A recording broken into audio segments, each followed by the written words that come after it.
For the literary analysis of a poem, you are going to pick one of the poems.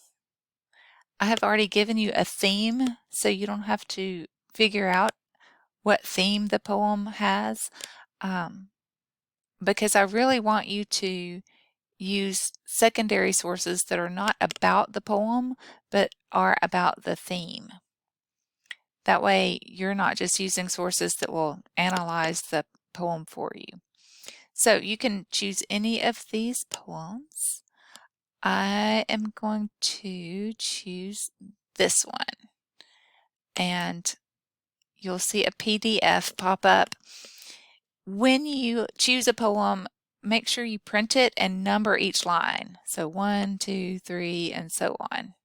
Because when you're ready to quote the poem, you're going to have to quote the poem by line number, which you can see a demonstration of here in this video. All right, secondary sources are going to be, again, the poem is the primary source. You will also have 3 secondary sources. Those are going to be here, secondary sources. I'm encouraging you to use the TED Talks I have posted for you as secondary sources. So pick whatever TED Talks seem to interest you and just click it. And as you watch, you should turn on the closed captioning so that you can see what words are being said. So just click it, and then the closed captioning is the CC. So with my closed captioning on, I can see what he's saying, and it makes it easier for me to take notes. So I'm going to make a document. I'm going to put the works cited for each video that I watch, and I'm just going to write down what they're saying. And I'm also going to find the timestamp. So when he starts saying something that I'm interested in, I'm going to write down that time, and I'm going to write down when it ends. If it's not perfectly on the exact time, don't be so stressed that you're spending hours looking for the exact second. But you'll notice that the time keeps up right here. And so you can pause. You're going to need to pause to write down what he's saying. And then just as you pause, back up to where the words pop up that you're interested in. Note the time here. And then whenever you're finished writing, whatever he finished saying, note the time again. And that's where I'm getting the timestamps. Those are what would replace page numbers in a printed source. You will notice that I have the works cited done and then a bunch of quotations. And then I put a line here. You could also do a page break, just insert page break, and then you would have quotations on different pages. But I don't want to get confused as to which quotations come from which video. So find a way to separate those out as you're taking notes. Now, where did I get the works cited? Well, there are a couple of ways. You can use EasyBib to copy and paste this address bar into EasyBib citation generator, which I demonstrate elsewhere, so I won't demonstrate it again.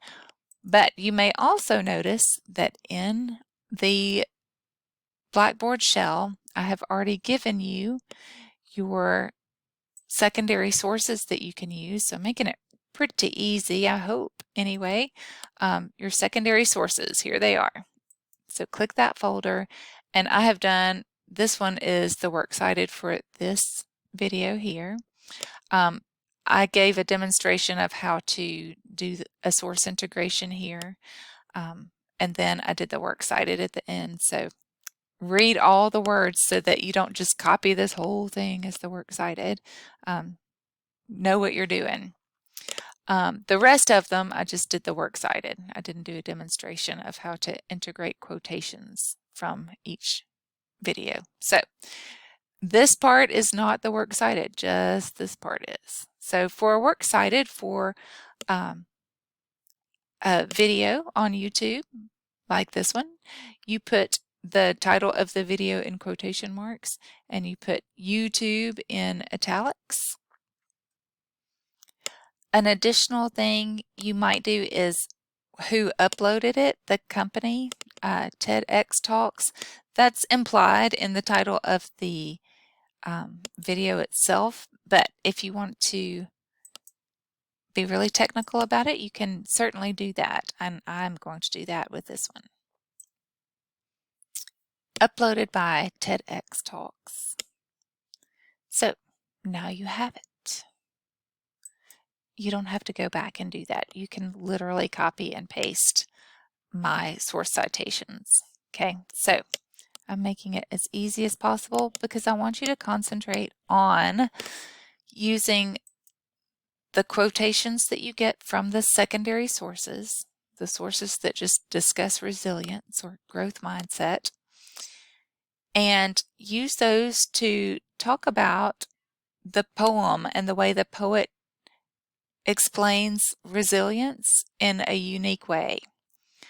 That's what poetry often does. It reflects something in human nature or in our life experiences, and it does so in an unexpected way oftentimes, or it does so in a way that makes us think about that thing in a new way. So I'm looking at this poem, and I'm going to look and see what parts of the poem might talk about resilience in a way that interests me. And then I'm going to go back to my notes that I took using these two sources. You're going to use 3 sources, but I'm just giving you a sample here. And here's one that says, the only person you should compare yourself to is the person you were yesterday. And that makes me think of this first line in the poem. Everyone forgets that Icarus also flew. So Icarus is a character from mythology, and so it might help me to look that up. If you're not familiar with Icarus, you may not be interested in this poem, and there are several other poems that you could certainly use, but I'm just going to show you a sample of how I might incorporate a quote from the poem with a quote from the secondary source. So I picked out that one quote. I'm going to set up a Word document. I want my Word document all set up so that I can not have to worry about font and everything later. And let me find that quotation from the video. Here it is. So I've already got it. Now I need a signal phrase. So I need to remember the title of my video. And I want to find my source again. Hang on. Here it is. So I just copied that quotation, and now I don't want this just dangling here because I won't remember what source it came from. So I'm going to look again at the source that it came from, and I'm going to say I'm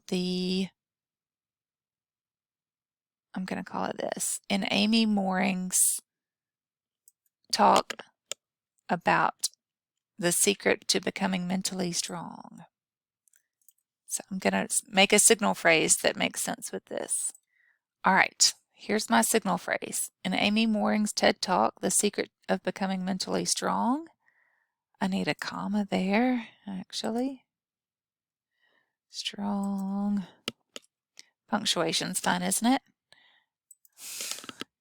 All right, then I need a little space, but I do have end quotation marks for the title of the talk and opening quotation marks for the actual quotation. Here's my signal phrase. Make it red. This makes sense. In the TED Talk, The Secret to Becoming Mentally Strong, the only person you should compare yourself to is the person that you were yesterday. Now you know I'm going to want your parenthetical citation to be highlighted yellow. And then let's see what we can comment on about that. We need a green sentence. This can be tough. It took me a couple of tries to come up with a sentence that I liked, and I'm going to need to continue writing. So it is often said that comparison is the thief of joy. So I'm talking about what she says about comparison here, and I'm kind of saying the opposite. That's why my next sentence is going to start with however. Mooring suggests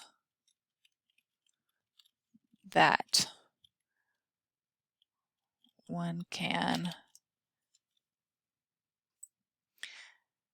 Notice I just used the expert's last name here. So either use the full name of the scholar or person you're quoting or last name only. I would never say Amy suggests. I don't know Amy. It's not appropriate in academic writing to just use a first name. So make sure it's last name only or full name every time. Now, I have a couple of sentences after I have quoted this source. Now I'm ready to connect this idea to something from the poem. I'm going to start with in Jack Gilbert's Failing and Flying, and I'm going to show you how to format that correctly. I'm going to quote these last two lines and show you how to do that. But I'm going to say in Jack Gilbert's Failing and Flying, the title of the poem should be in quotation marks. The speaker imagines that Icarus was not failing as he fell.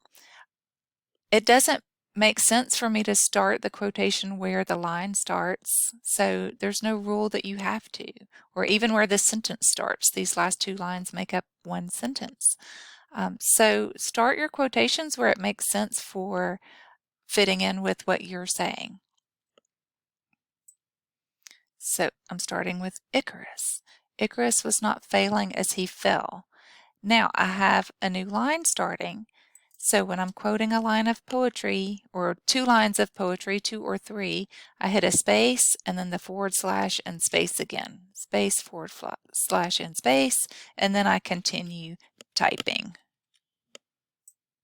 Now, what goes in the parenthetical citation should be whatever's first in the works cited for that source, unless you've already used that in the signal phrase. And I've already used the name of the author, which is what's normally first in the works cited for a source. So, instead, I just need the exact location of that quotation. So I need to know the line numbers. So I have to go back and count the line numbers to tell you. So I counted, and these are lines 24 and 25. So I write it this way, 24 through 25. And then the period goes after my parenthetical citation, not before, even though in the original you can see there's one at the end there. You move it to after the parenthetical citation. Then I need a green sentence commenting on this line or this part of a sentence. After I quote something, I must comment on it or react to it. And then I want to connect the idea back to what the first source that I quoted, that idea. Okay, so I've reacted to and I've connected this back to resilience in a way, but you'll notice I don't have a main idea sentence. Are you astonished? So when you're using this puzzle piece method of putting together body paragraphs, I like to figure out what quotations I'm going to use and what I'm going to say about them. So oftentimes, it's not until I've written all of this part that I'm ready to then go ahead and write what I would say in the main idea. Isn't that strange? So let me give it a shot. I want to make sure my main idea connects to that last sentence. So the first and last sentences should really bring the whole thing together and be well connected. So I might even use some of the same words that I've used in this last sentence. Here's a start. Roller coaster, roller coaster. Let's continue. All right, so I came up with something that will lead into the point that is made in this TED Talk, and will connect back to the overall point that I ended up making in my last sentence. And so that helped me know what I needed to say in my first sentence. And since this is a paragraph, I need to tab to indent. All right.